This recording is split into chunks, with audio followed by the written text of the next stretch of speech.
بسم اللہ الرحمن الرحیم یا ایہا الذین آمنوا قوا انفسکم و اہلیکم نارا صدق اللہ العظیم۔ السلام علیکم ورحمۃ اللہ وبرکاتہ۔ آج ہم گفتگو کریں گے کہ ہم اپنے بچوں کی تربیت کس طرح کریں، اور اس کے لیے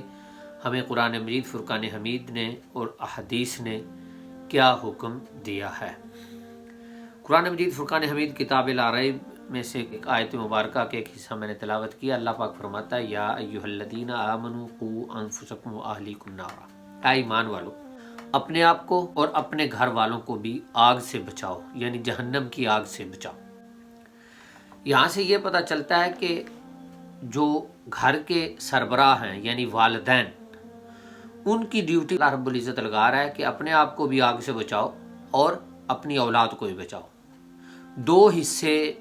اس آیت کے ہیں۔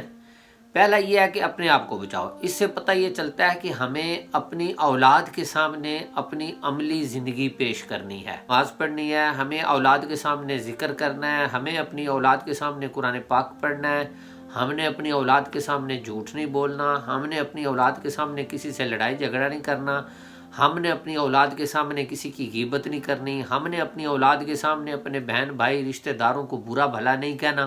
یہ ساری وہ چیزیں ہیں، اس آیت کا پہلا حصہ ہے کہ اپنے آپ کو جہنم کی آگ سے بچاؤ۔ ہر وہ عمل جو اللہ اور اس کے رسول نے جس عمل سے ہمیں منع کیا ہے، ہم نے اس عمل سے بچنا ہے۔ اور پھر دوسری بات یہ ہے وَأَهْلِيكُمْ نَارًا، اللہ پاک کا حکم ہے اس آیت میں کہ اپنے اہل خانہ کو بھی آگ سے بچاؤ۔ اسی طرح حضرت ابراہیم علیہ السلام نے دعا مانگی رب اجعلنی مقیم الصلاۃ ومن ذریتی، کیا ہے میرے رب مجھے بھی نمازی بنا دے، ومن ذریتی،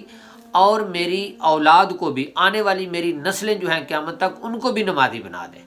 تو انبیاء نے بھی اپنی اولاد کے لیے دعا کی اور ان کی تربیت کی کوشش کی۔ بات یہ آتی ہے کہ ہم اپنی اولادوں کو کس طرح یہ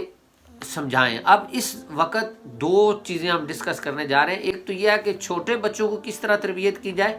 ایک یہ ہے کہ جو بچے بڑے ہو چکے ہیں اب ان کو کس طرح ہم اچھے اعمال کی طرف لے کے آئیں۔ چھوٹے بچوں کے لیے ہمیں یہ چاہیے کہ ہم جب نماز کا وقت ہو ہم وضو کریں، بچے کو آواز دیں، اس کو اپنے ساتھ کھڑا کریں اور نماز پڑھیں۔ یہ نہیں کہ اس کو گیم دے دی، ٹی وی لگا کے دے دیا، کوئی نہ کوئی اس کو کھلونا دے دیا کہ لو بیٹھو اور میں نماز پڑھ لوں، نہیں ایسی کوئی۔ جب بھی نماز کا وقت ہو تو بچے کو آواز دیں کہ بیٹا آ جاؤ نماز پڑھیں۔ اسی طرح کم از کم ہر روز شام کو سونے سے پہلے والدین کا حق بنتا ہے کہ اپنے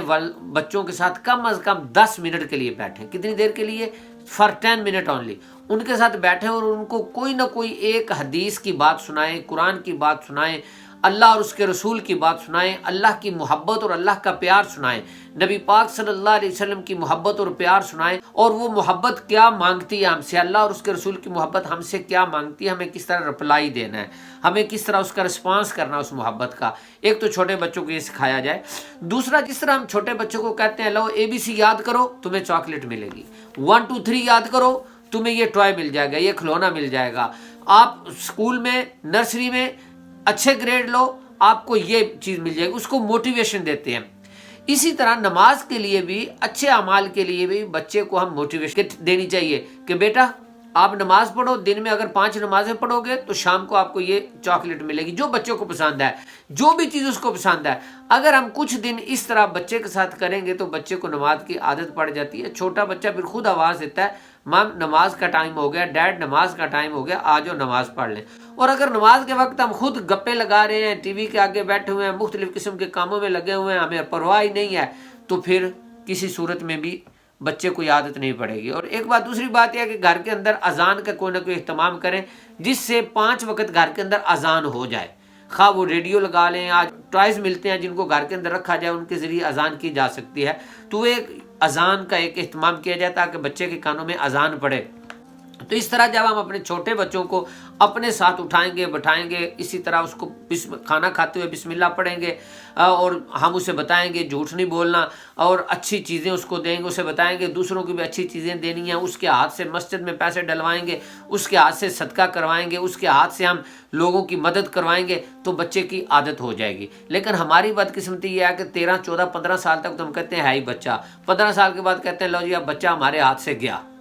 اب جب وہ سیکھنے، کیونکہ نبی پاک صلی اللہ علیہ وسلم نے فرمایا جب آپ کا بچہ 7 سال کا ہو جائے تو اس کو سکھانا شروع کر دیں۔ اس سے یہ پتہ چلتا ہے کہ جب 7 سال کا بچہ ہوتا ہے تو اس قابل ہوتا ہے کہ وہ سیکھتا بھی ہے، سمجھتا بھی ہے، انڈرسٹینڈ بھی کرتا ہے ہر چیز کو، لیکن ہم پوچھتی نہیں ہیں۔ ایک بات، دوسری بات یہ ہے کہ جو بڑے بچے ہیں ان کے لیے جب والد گھر پہ آئیں، والدین آئیں یا بچے باہر سے گھر آئیں، ان سے ضرور پوچھا جائے کہ کیا آپ نے نماز پڑھی ہے آج؟ کتنی نمازیں پڑھی ہیں؟ اسکول کالج یونیورسٹی میں آج کتنی نمازیں پڑھی ہیں بیٹا؟ اگر پڑھی ہیں تو ٹھیک ہے، نہیں پڑھی تو ٹھیک ہے، کھانا کھائیں، اس کے بعد اپنی نمازیں قضا کر لیں۔ اور اگر بچوں کو نماز کی عادت نہیں تو کوشش کریں کہ اپنے بچوں کو ویک میں ایک دفعہ کسی نہ کسی اسکالر کی محفل میں بیٹھیں لے کے، یا گھر کے اندر ایسا کوئی بیان لگا لیں، صرف 10 منٹ کے لیے، لمبا نہیں، جسٹ فار 10 منٹ 20 منٹ اپنے بچے سے کہیں کہ مجھے آپ کا 20 منٹ ٹائم چاہیے، اور وہ 20 منٹ آپ جس اسکالر کو آپ پسند کرتے ہیں اس کا بیان لگا لیں، اور بچے سے کہیں صرف 20 منٹ کے لیے میرے ساتھ بیٹھ کے یہ اسکالر کا بیان سن لیں، اور جس چیز کی اس بچے کو سمجھ نہیں آتی وہ اس بچے کو ایکسپلین کر دیں۔ پھر دوسری بات یہ ہے کہ جس لینگویج کو بچہ اچھا سمجھتا ہے، انگلش ہے، عربک ہے، اردو ہے، پنجابی ہے، ہندی ہے، بنگالی ہے، کوئی بھی جو لینگویج بچہ اچھی طرح سمجھتا ہے، اس لینگویج میں بچے کو صحابہ کی زندگی کی جو بک ہے جس میں صحابہ نے کس طرح زندگی گزاری، یا نبی پاک صلی اللہ علیہ وسلم نے کس طرح اپنے بچوں کی پرورش کی، یعنی حسنین و کریمین کی کس طرح پرورش کی، اس کے لیے ضروری ہے کہ وہ بچوں کو کتاب دی جائے۔ دیکھیں نبی پاک صلی اللہ علیہ وآلہ وسلم نے حسنین و کریمین چھوٹے تھے، حضرت امام حسین، آپ کے منہ میں ایک صدقے کی کھجور چلی گئی اور وہ اسی وقت نکال دی، اور نکال کے کہا بیٹا تھوک دو اس کو، دیر نہیں لگائی۔ ہمارا بچہ اگر کوئی اس طرح کی حرکت کرے ہم کہتے ہیں چلو بچہ کوئی بات نہیں کر گیا ہے، اگر بچہ غلطی کرے تو ہم کہتے ہیں چلو کوئی بات نہیں بچہ غلطی کر گیا۔ نہیں، بچہ جس وقت غلطی کرے اس کو اسی وقت منع کرنا ہوتا ہے، کرنا رسپیکٹ سے ہے، لیکن اس کو اسی وقت بتانا ہوتا ہے بیٹا دس از رانگ، یہ آپ غلط کر رہے ہو، یہ کام مت کرو۔ تو جب اس طرح ہم اپنے بچوں کو لے کے چلیں گے تو ہمارے بچے انشاءاللہ العزیز اچھی تربیت حاصل کریں گے اور اچھا رسپانس کریں گے۔ سب سے پہلے خود عمل کریں، پھر اپنے بچوں کو اپنے ساتھ بٹھائیں، ہر روز ایک دفعہ ذکر گھر کے اندر کریں، قرآن پڑھیں تو اپنے بچوں کو ساتھ بٹھائیں، ہر روز شام کو 10 منٹ نکالیں، اپنے بچوں کو اللہ اور اس کے رسول کی اور صحابہ کرام اور اہل بیت اطہار کے بارے میں ضرور بتائیں، اور کوئی نہ کوئی ایک کسی نہ کسی صحابی کی زندگی کی ایک کہانی ان کو ضرور بتائیں، نبی پاک صلی اللہ علیہ وسلم کی زندگی کی سیرت کی کوئی ایک بات ان کو ضرور بتائیں ہر روز شام کو۔ جب آپ ریگولر اس طرح کریں گے ایک وقت آئے گا کہ آپ کے بچے جو ہیں وہ آپ کے لیے صدقہ جاریہ بن جائیں گے۔ اللہ تعالیٰ ہم سب کو عمل کی توفیق عطا فرمائے۔